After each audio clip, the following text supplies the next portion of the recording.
These days, you find computers in every part of design and manufacturing. Whether you're watching the movies, you are probably enjoying computer animated design and graphics. If you are enjoying your car, well, remember that it was in all likelihood designed on a computer. But what about our own arts, crafts, our own finer things in life? Are we really using ICT as a tool for development when it comes to design? With me in the studio is a goldsmith and a jeweler trained in Italy, Ghanaian. Came back and has been trying to apply what he has learned over the years to his chosen field, which is being a goldsmith, designing jewelry. And alongside is a lady who has been trying to support people like Andrew Phillips, whom we all call Andy Bourne, in the same endeavor. ICT as a tool for design and business development. That is the topic, and I hope that you will contribute to it in real time. Simply post your questions, your ideas, your comments, your observations, your criticisms, your hopes, even your prayers or your well wishes to TV3 Sunrise. It's the one with the logo, and you will see me commenting and liking the posts as you read them. Good morning and welcome to Sunrise. Ladies first, of course, Diana Korte and Andy Bourne. That's really, we don't even need to say hello. Just let's pound it. That's right. Good morning, Eric. We'll go way back. Yeah, thanks for coming at short notice. Okay, now how easy is it to use ICT to design when you compare that to the traditional methods, pencil on paper, or just making prototypes from your point of view, Dinah? Okay, thank you. Incorporating ICT into our design area is one of the things that has advanced design in Ghana. For instance, we try to create Edinkra symbols as computer fonts, and then it's easy that you can use in any program or software to come up with any product that you want. So it has made it quite very easy for us to move on from one stage to the other. Easy. Okay. Andrew, I know that you are a fantastic artist. I remember you sketching your designs out with pencil on paper, making wax or wooden or maybe silver models first before trying to create them or make them out of precious metals.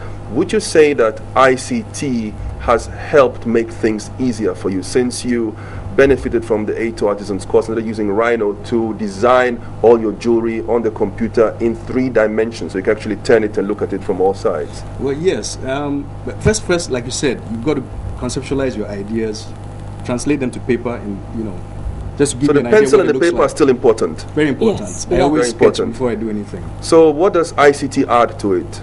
Difficulty? No, it makes it possible for you to see your vision in 3D.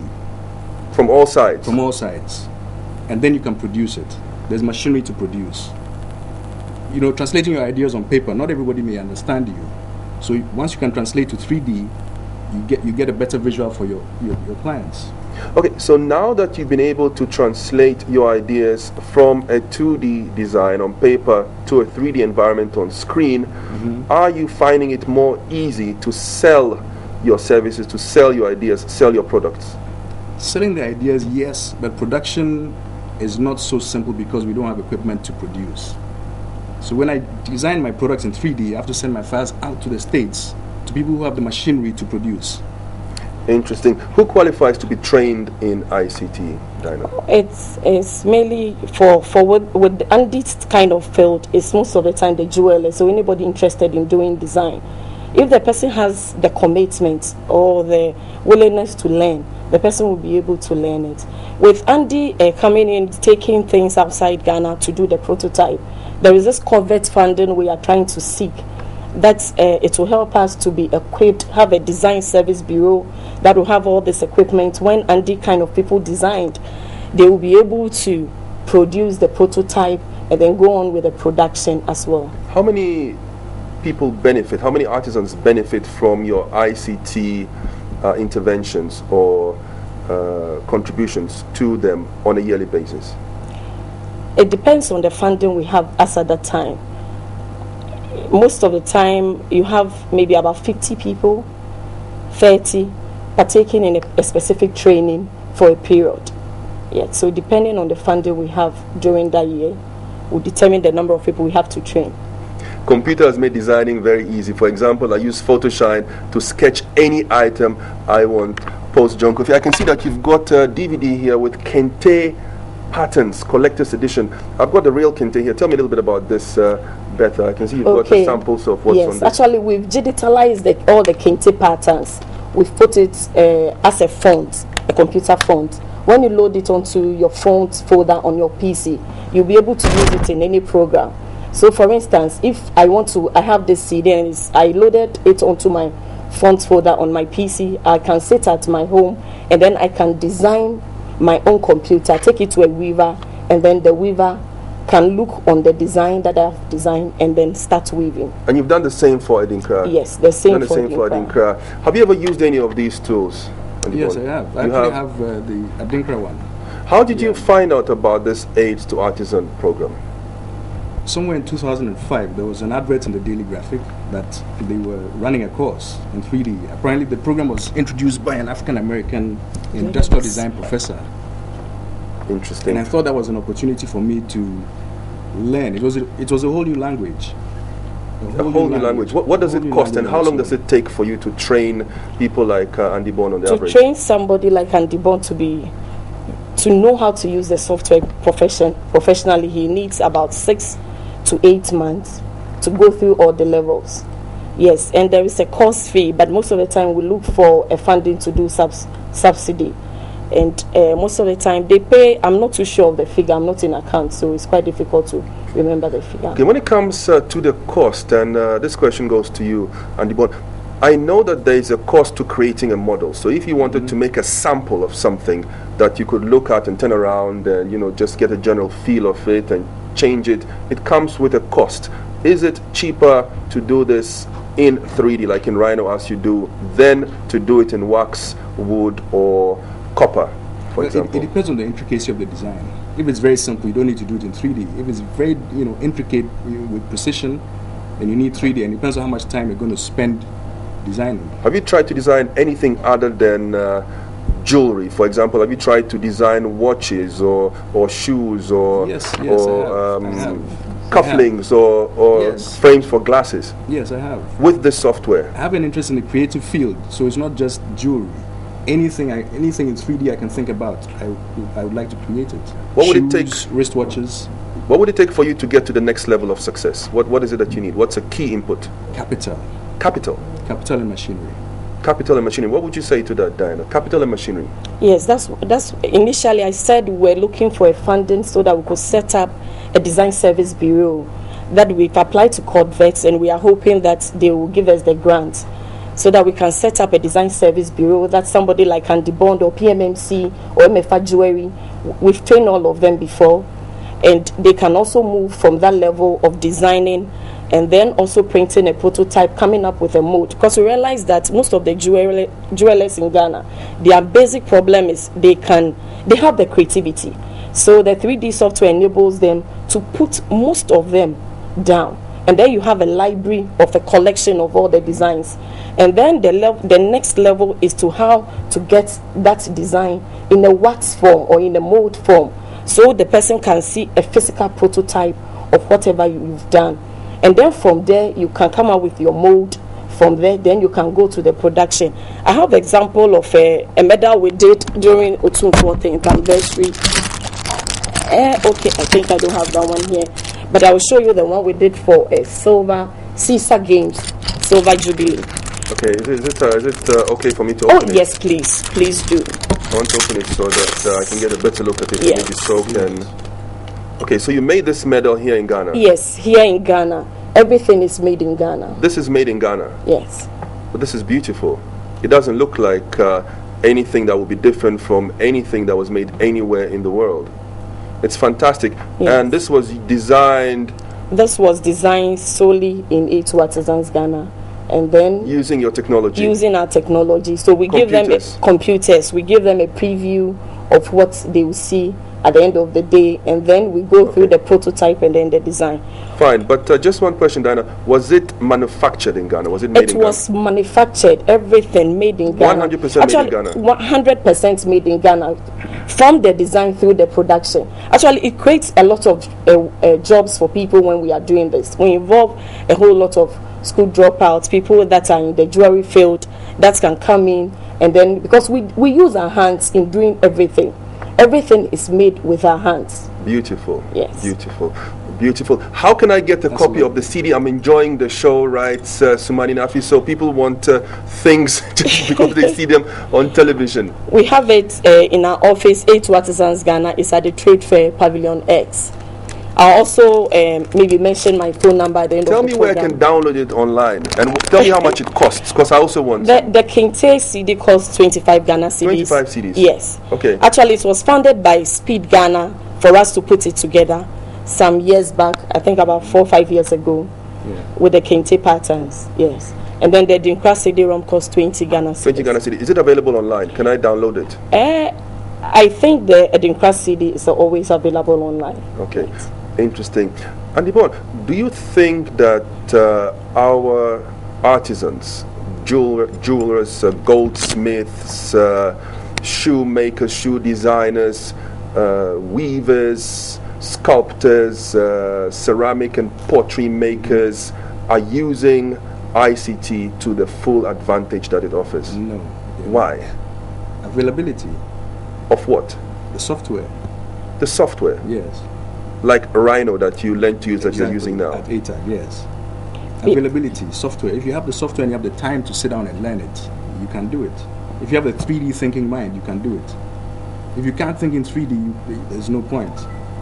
You have to be a creative person, see things in 3D. You'll be able to see the back of something or visualize it even when you can't see it. What made you decide to go into jewelry design and manufacture? You don't just appreciate fine design, you decided to make it. Do you think it would be an attractive proposition for young people? Yes, definitely. Yes? Definitely, yes. Definitely.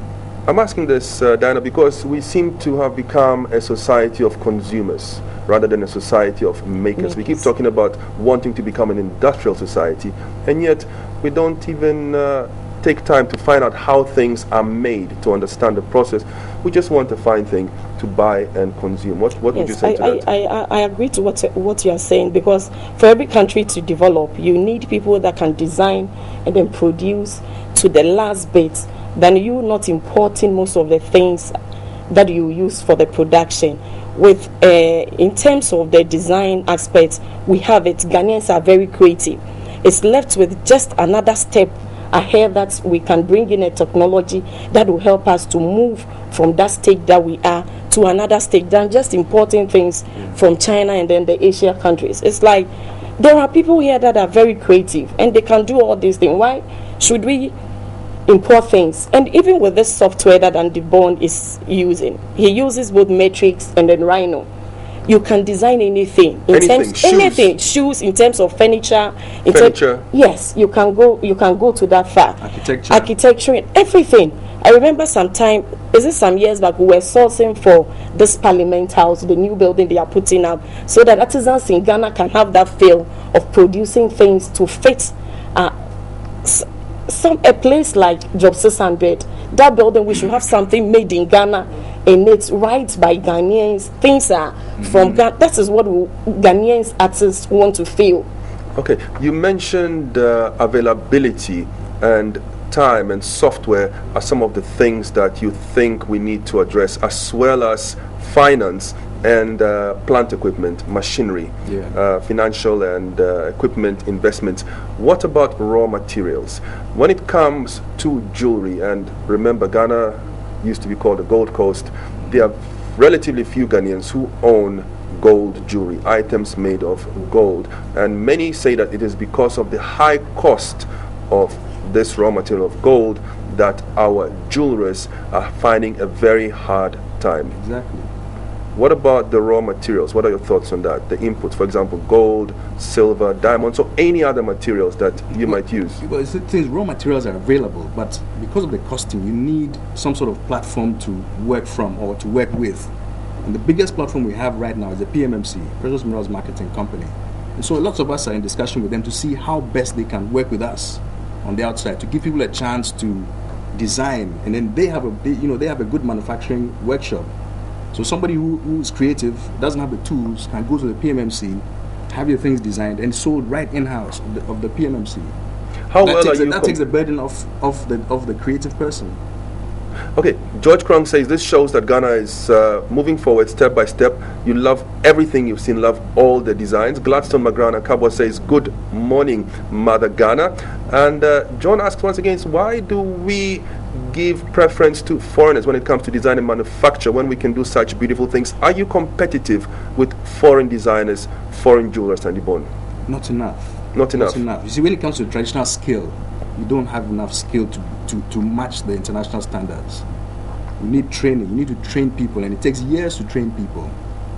Okay, Nana Akosio Chipson says, lovely creations there. It's high time we support fully some of this creativity in the country. Keep on. Lots of encouragement coming your way, Andy Bond. And you said that you are thinking about expanding what you're doing to allow artisans to move to the next step. How soon can we start benefiting from this? What is your time projection? We are projecting that if God permits, and this year we had a Corvette fund, we should be able to train not less than 200 people to benefit from this project. And then our next thing is to also train the universities, the lecturers in the designing area, so that they can also train more people when they come out. Then you see that people will have the designing aspect, and then the computer bit aspect, and then also the production aspect as well. Okay. Thank you very much, Andy Bon. Thank you very much, Diana Kwati. Did you want to say something, Andy? Yes, I wanted to say something. I think it's very important that we get primary school students or pupils to start getting into 3D. You know, Autodesk is an international 3D. They design software. They've come out with a software called Autodesk 123D, and it's for children. It's high end, but the interface is designed to attract children to it, to get them interested in 3D design. We should try and incorporate that into Ghana. Okay, talking about ICT and design, just before we wrap up, is there a place I can visit online, on Facebook, a website, where I can really get a feel and an experience of what you do, Andy, and what you do, Dinah? Yes, well, I have some pictures of my 3D work on Andy Bond Jewelers Limited, my Facebook business page. Okay, you can be to found Andy Bond Jewelers Limited on Facebook. You'll Andy see some Bond of my 3D work. Jewelers Limited. Jewelers Limited. Jewelers Limited, and I can find some of your designs, your computer designs, jewelry, and other things. Yes. Okay, I'll be sure to do that. And what about yourself, Dinah? Are you available online? Yes, we are at www.atagh.org. atag.org. Yes. Well, I'll be sure to post those URLs. We're just about running out of time. And Andy Bon, you said on Facebook, once again, you are Andy Bon Jewelers. Is that 3 separate words? Yes. 3 separate words. Andy Bon Jewelers Limited. Yes. It's quite a tongue twister. Are your designs simple or complicated? They're beautiful. They are beautiful. Okay, I hope you've enjoyed this morning's edition of Sunrise. I really had a good time talking to my guest Francis Quadio on the topics of environmental design for buildings, talking about human health, safety and well-being when it comes to the way we design buildings. What can we do to those container shops and stores to make them friendlier, healthier, and more conducive to the well-being of those who work in them or might find themselves in them. I've been talking to Kofi Ansah as well, and he's one of Ghana's best-known designers globally, looking at the business of fashion. And I'd like to remind you that I will invite Kofi Ansah to come back again so we can look at the design of fashion, the exciting part that everyone likes to watch and enjoy. And I've been talking to Diana Kwati from Aid to Artisans Ghana and Andy Bourne.